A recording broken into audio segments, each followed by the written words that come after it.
Hello and welcome to my YouTube channel Rakesh physics classes once again. हमने पिछले class में संचार तंत्र के बारे में किया था, आज भी उसी को कंटिन्यू करेंगे।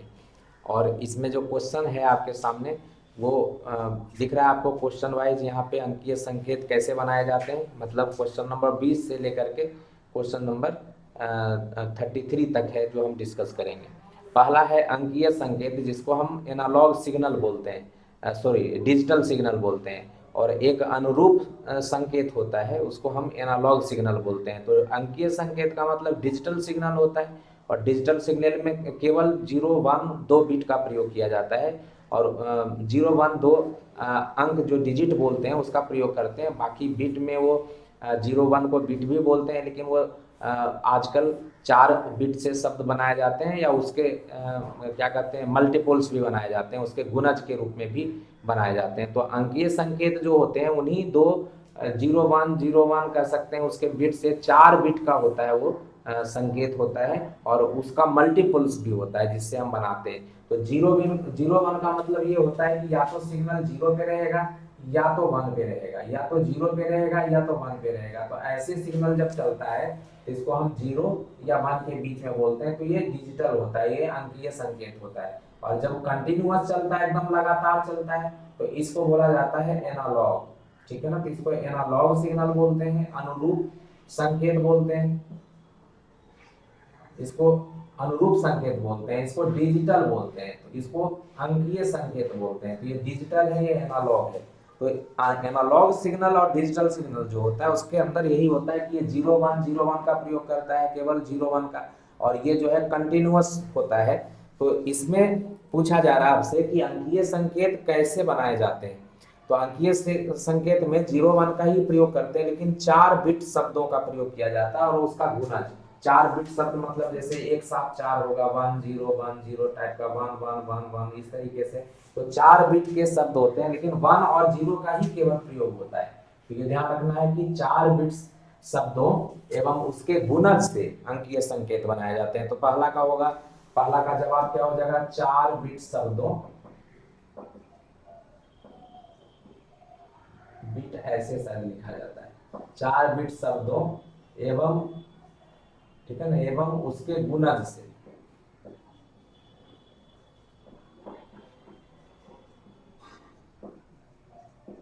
ठीक है ना, पहला का जवाब हो जाएगा अंकीय से संकेत कैसे बनाए जाते हैं, तो 4 बिट शब्दों एवं उसके गुणज से बनाए जाते हैं। ठीक है ना, ये ध्यान रखना है। फिर दूसरा कह रहा है क्वेश्चन आपके पास कि अंकीय संचार का उदाहरण बताइए। तो अंकीय संचार का उदाहरण आजकल आप तो दुनिया भर का यूज करते हैं, ईमेल करते हैं, सेलुलर फोन का यूज करते हैं, जो मोबाइल फोन है उसका यूज करते हैं, जो हमारा कम्युनिकेशन सिस्टम है, संचार उपग्रह है उसी पे है, फैक्स है उसी पे है। तो आप लिख सकते हैं इसका जवाब में कि ईमेल है आपका,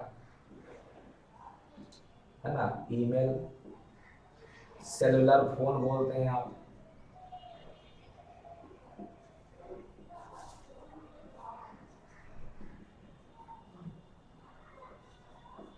ठीक है ना, भू भू उपग्रह संचार प्रणाली जो होता है वो उसी के ऊपर होता है। तो भू संचार उपग्रह लिख सकते हैं इसको, भू संचार, या संचार उपग्रह केवल लिख लीजिए तो भी चलेगा। संचार उपग्रह, कम्युनिकेशन सैटेलाइट्स जो होते हैं वहाँ उसी को बेस्ड होते हैं। तो कम्युनिकेशन सैटेलाइट है वो, फैक्स आपका जो है वो भी उसी का यूज करता है, 0 1 1 0 वाला। तो ये कहने का मतलब है ये अंकीय संचार में आता है। तीसरा ये हो गया 20 नंबर क्वेश्चन, फिर 21 हो गया, फिर 22 नंबर क्वेश्चन है आपका अनुरूप संचार तंत्र का उदाहरण। ठीक है ना, तो अनुरूप संचार तंत्र का उदाहरण में आता है आपका जैसे रेडार है, ठीक है ना, टेलीग्राफी है, टेलेक्स है, टेलेक्स, रडार, टेलीग्राफी, इसका उदाहरण है। एनालॉग जिसमें कंटिन्यूअस, मतलब इसमें जो वेव होता है वो तरंग इस तरीके से यूज किया जाता है। इसमें 0 1 1 0 मतलब इसका यूज किया जाता है। तो अनुरूप संचार तंत्र का उदाहरण हो गया टेलेक्स, रडार और टेलीग्राफी। अनुरूप का मतलब एनालॉग कम्युनिकेशन, और ये जो है डिजिटल कम्युनिकेशन। ठीक है ना, डिजिटल कम्युनिकेशन 0 1 का यूज करेगा, एनालॉग कंटिन्यूअस वेव का यूज करता है। ठीक है ना। तो वो कंटिन्यूअस उसके अंदर जो अगर वोल्टेज डालेंगे तो कंटिन्यूटी में रहता है, टूटता नहीं है, ठीक है ना। फिर है भू तरंगों का ध्रुवण पृथ्वी तल के किस दिशा में होता है। तो पृथ्वी तल से हमेशा ध्रुवण जो भू तरंगों का होता है वो लंबवत होता है, ठीक है ना। तो ध्यान रखना है कि भू तरंगों का ध्रुवण पृथ्वी तल के लंबवत दिशा में होता है। भू तरंगों का ध्रुवण पृथ्वी तल के किस दिशा में होता है। तो पृथ्वी तल के किस दिशा में होता है, तो पृथ्वी तल के लंबवत होता है। ये ध्यान रखना है कि भू तरंगों का जो ध्रुवण होता है वो पृथ्वी तल के हमेशा लंबवत होता है, ठीक है। तो ये आपके सामने ये जो है कि आपका जो भू तरंगों है उनका ध्रुवण होता है जब भी, तो हम कैसे करते हैं भू तरंगों का ध्रुवण। तो भू तरंगों का ध्रुवण होता है, ये ध्यान रखना है, लंबवत होता है, ठीक है ना। नेक्स्ट क्वेश्चन है आपका कि मॉडुलन का उपयोग क्यों किया जाता है। जो हमने आपको बताया था 3 तरह का मॉडुलन होता है, एक तो आयाम मॉडुलन बोलते हैं, एम्पलीट्यूड मॉड्यूलेशन, फिर फ्रीक्वेंसी बताया था आवृत्ति मॉडुलन, फिर मैंने एक बताया था फेज मॉड्यूलेशन, कला मॉड्यूलेशन, ठीक है ना। तो यहाँ पे कह रहा है कि जो मॉडुलन है वो किस लिए किया जाता है। तो मैंने कहा था कि जैसे आप क्या करते हैं, कोई भी जो आपके पास सिग्नल होता है उसको दूर तक भेजना चाहते हैं, लेकिन उसकी आवृत्ति इस प्रकार नहीं होती कि उसको आप भेज सकें उतना दूर तक। तो मतलब ये है कि जो हमारा श्रव्य तरंगे हैं, तो जो साउंड वेव है उसका जो फ्रिक्वेंसी है 20 हर्ट्ज से 20,000 हर्ट्ज तक हम लोग सुन पाते हैं।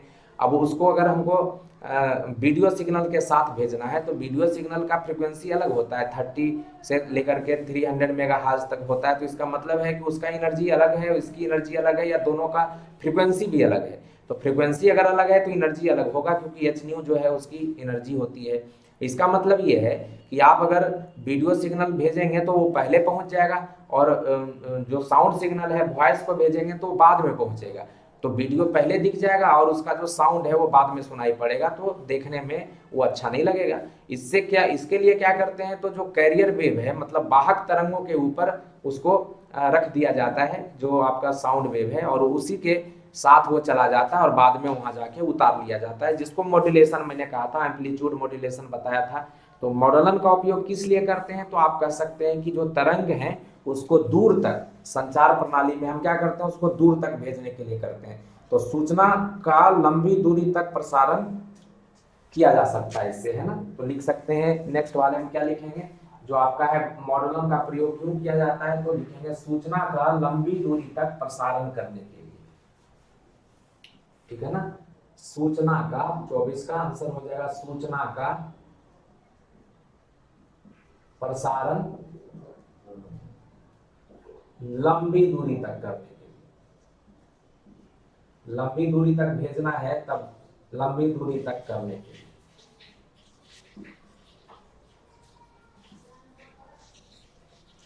सूचना का प्रसारण लंबी दूरी तक करने के लिए हम मॉडुलन का उपयोग करते हैं, ठीक है ना। तो मॉडुलन का उपयोग क्यों किया जाता है, तो सूचना का प्रसारण लंबी दूरी तक करने के लिए, ठीक है ना। फिर कह रहा है कि आयन मंडल जो होता है, जो आयनोस्फेयर होता है एटमॉस्फेयर के अंदर, उसमें उपस्थित आयन की प्रकृति कैसी होती है, वो धन आयन होता है, ठीक है ना। तो वो धन आयन होता है, मतलब आयन मंडल में जो उपस्थित आयन होते हैं वो धन आयन कहलाते हैं, पॉजिटिव होते हैं, ठीक है ना, पॉजिटिवली पॉजिटिव आयंस होते हैं। तो कह सकते हैं इसको धन आयन या पॉजिटिव आयन बोल सकते हैं, ठीक है। फिर आपका है 26 नंबर क्वेश्चन है, उसमें कह रहा है आयाम मॉडलन के कौन कौन से दोष हैं। तो आयाम मॉडलन के जो दोष होते हैं उनमें शोर उत्पन्न होता है, और उस वजह से श्रव्यता के गुणों में कमी हो जाती है, और कह सकते हैं एफिशिएंसी भी कम होती है इसका मतलब। तो आयाम मॉडलन के कारण शोर बहुत उत्पन्न होता है। जो आप जैसे आप कभी कभी किसी से बात कर रहे होते हैं तो उसमें शोर बहुत उत्पन्न होता है। तो एम्पलीट्यूड वाला जो अगर होता है मॉडुलन, एम्पलीट्यूड मॉड्यूलेशन होता है, तो उसमें शोर उत्पन्न होता है, तो श्रव्यता में कमी हो जाती है, मतलब सुनने में आपको दिक्कत हो जाएगा। और श्रव्यता में कमी है तो इसका मतलब क्या है, उसकी जो एफिशिएंसी है, मतलब आप कहेंगे ये अच्छा नहीं है, मतलब दक्षता जिसको बोलते हैं वो उसमें कमी हो। तो 3 चीज कर सकते हैं, शोर होता है, श्रव्यता में कमी होता है, दक्षता में कमी होता है, ठीक है ना, ठीक है। फिर कहता आयाम मॉडलन तरंग में सूचना किस स्थान पर निहित होता है, तो ये सही मायने में पार्श्व बैंड में होता है, पार्श्व बैंड में होता है। मैंने आपको समझाया था कि जब एम्पलीट्यूड मॉड्यूलेशन करते हैं तो जो फ्रीक्वेंसी है वो omega C minus omega M, जो वाहक का फ्रीक्वेंसी, और मॉड्यूलेटिंग जो वेव होता था जिसको हमको मॉडुलक तरंगे जो होती थी वो इस तरीके से उसका फ्रीक्वेंसी चेंज हो जाता है। मतलब omega C minus omega M और omega C plus omega M, ये जो दोनों पार्श्व बैंड हुआ इसी में सूचना देखने ओमेगा एम उसी को में कंटेन किया हुआ है, जो आप मॉड्यूलेशन के लिए तरंग लाए हैं वहां पे ये एकदम सेंटर वाला जो होता है ओमेगा सी होता है। तो इधर जो चले गए इसमें और इधर जो चले गए उसमें ओमेगा एम आपको दिख रहा है, तो ये पार्श्व बैंड कहा जाता है। वही पार्श्व बैंड में आपका सिग्नल निहित रहता है। तो कह सकते हैं आयाम मॉडलन में जो सूचना निहित होती है वो कहाँ पे होती है भाई, तो पार्श्व बैंड में होती है, ध्यान रखना है। फिर कह रहा है आपको 28 में कि दृश्य सिग्नल टेलीविजन व्यवस्था में, दृश्य सिग्नल टेलीविजन व्यवस्था में किस प्रकार मॉडलित होता है। मतलब दृश्य सिग्नल को टेलीविजन में कैसे करते हैं, तो जाहिर सी बात है दृश्य सिग्नल है इसका फ्रीक्वेंसी कम होता है, टेलीविजन के साथ अगर भेजना है, सॉरी वीडियो सिग्नल का फ्रीक्वेंसी ज्यादा होता है और साउंड का फ्रीक्वेंसी कम होता है, तो उसको उसके ऊपर डाल देते हैं। तो ये जो मॉडलित होता है वो आयाम मॉडलित होता है। मतलब जो इसकी फ्रीक्वेंसी कम होती है वो सुनने वाला सिग्नल होता है, श्रव्य सिग्नल होता है, उसको दृश्य सिग्नल के ऊपर साथ भेजना है, तो इसका मतलब है उसको मॉडिफाई करना पड़ेगा। किसको, आपको जो सुनने वाला है, श्रव्य तरंगे हैं, तो श्रव्य तरंगों को हम क्या करते हैं कैरियर वेव के ऊपर डाल देते हैं और आयाम मॉडुलन से डालते हैं। तो इसका मतलब है 28 में क्या हो जाएगा, आयाम मॉडुलन करते हैं, आयाम मॉडुलन किया जाता है उसका। और आयाम मॉडुलन में जो सुनने वाला जो तरंग है उसका फ्रीक्वेंसी जो वाहक तरंगे हैं उसके ऊपर डाल करके उसको मॉडुलेट कर देते हैं, तो उसको आयाम मॉडुलन कहा जाता है। तो ये ध्यान रखना है। दृश्यों के प्रसारण के लिए वीडियो सिग्नलों की बैंड चौड़ाई, दृश्यों के प्रसारण के लिए जब आप दृश्य का प्रसारण करते हैं तो उसके लिए पूछा जा रहा है आपसे कि जो बैंड चौड़ाई होती है वो कितनी होती है, किसके लिए, तो दृश्य का जो प्रसारण किया जाता है मतलब जो वीडियो सिग्नल है उसके लिए आपका बैंड की चौड़ाई, ठीक है। तो दृश्यों के प्रसारण के लिए जो बैंड की चौड़ाई होती है, वीडियो सिग्नल मतलब जो वीडियो का सिग्नल है मतलब दृश्य संकेत जो है उसकी चौड़ाई कितनी होनी चाहिए, ये पूछा जा रहा है आपसे। तो ये तो एकदम वैल्यू है जो आपको याद रखना है ना, इसमें और तो कुछ कर नहीं सकते, क्योंकि ये कह रहा है सीधा कि दृश्य का प्रसारण के लिए जो वीडियो सिग्नल की चौड़ाई है, ऐसे आपको हमने कहा था कि वीडियो सिग्नल जो होता है वो मेगाहर्ट्ज में होता है, तो 30 से वो उस तरीके का होता है। लेकिन बैंड चौड़ाई पूछ रहा है, तो बैंड की चौड़ाई यहाँ पे इसको एकदम याद रखिएगा, ये 4.2 मेगाहर्ट्ज होता है, ठीक है ना। तो दृश्य सिग्नल का प्रसारण जो किया जाता है उसके बैंड की चौड़ाई 4.2 मेगाहर्ट्ज होता है। फिर कह रहा है आपका नेक्स्ट कह रहा है कि जो युक्ति मॉडुलन एवं बी मॉडुलन दोनों का कार्य करती है। मॉडुलन में आप क्या करते हैं, तो वाहक तरंग के ऊपर जो श्रव्य तरंगे हैं, सुनने वाली तरंग है, उसको डाल देते हैं। और बी मॉडुलन में क्या करते हैं, वहां पे फिर से जो सुनने वाला जिसको मॉडुलक तरंगे बोलते हैं, मॉड्यूलेटिंग वेव कहते हैं, उसको वहां पे फिर से उतार लेते हैं। मतलब जो बी मॉडुलन है उसके अंदर कैरियर वेव को और जो जो वाहक तरंगे हैं और जो मॉड्यूलेटिंग वेव है जिसको मॉडुलक तरंगे बोलते हैं, दोनों को अलग अलग कर दिया जाता है। तो मॉडुलन में दोनों को साथ कर दिया जाता है, बी मॉडुलन में दोनों को अलग अलग कर दिया जाता है। भेजते समय साथ कर देते हैं और जब वो पहुंच जाता है तो वहां दोनों को अलग अलग करके हम सिग्नल को प्राप्त करते हैं। तो ये इसका काम करने का एक यंत्र होता है जो दोनों काम एक साथ करता है और उसको मॉडम बोला जाता है। तो मॉडम आपने सुना है, ठीक है ना।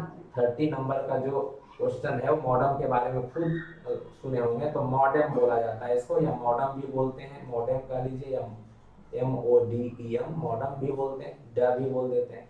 तो मॉडम या मॉडेम जो भी कह लीजिए, ठीक है ना। तो ये 30 नंबर क्वेश्चन ऐसे इसको बोला जाता है मॉडर्न्स है।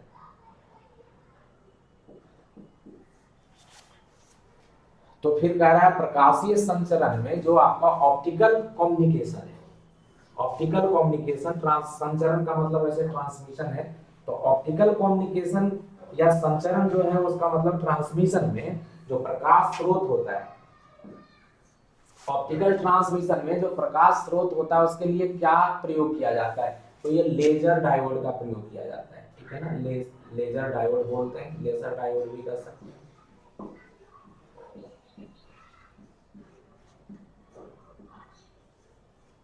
इसका प्रयोग किया जाता है, तो ये भी ध्यान रखिएगा, ये क्वेश्चन है आपका 31 नंबर। फिर कहता है प्रकाशीय तंतु, जो प्रकाशीय तंतु है उसका जो हमने प्रयोग किया है तो उसको उससे क्या किया जाता है, प्रकाशीय तंतु से क्या किया जाता है, तो प्रकाशीय तंतु से तो आपको यहाँ पे पढ़ रहे हैं इस चैप्टर में, तो इसका मतलब संचार के लिए ही यूज किया गया होगा, तो संचार में तभी मैंने कहा कि प्रकाशीय संचरण का मतलब है कि इससे हम ट्रांसमिशन के लिए या कम्युनिकेशन के लिए यूज करते हैं, तो कम्युनिकेशन में दो तरीके से यूज किया जाता है, एक ट्रांसमिशन के लिए भी, मतलब जो इंफॉर्मेशन है उसको ट्रांसमिट करने के लिए भी, और उसको जो वेव है उसको डायरेक्ट करने के लिए भी, मतलब जो संप्रेषण है एवं तरंग निर्देशक दोनों के लिए यूज किया जाता है। प्रकाशीय तंतु से क्या किया जाता है, तो संप्रेषण किया जाता है एवं तरंग निर्देशन किया जाता है।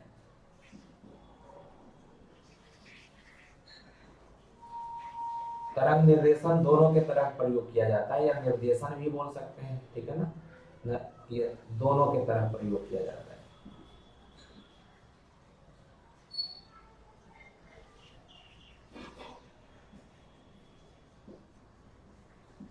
दोनों की तरह प्रयोग किया जाता है। संप्रेषण का मतलब हो गया ट्रांसमिशन, ठीक है ना, ये हो गया वेव डायरेक्शन, तो ये आपका ये हो गया।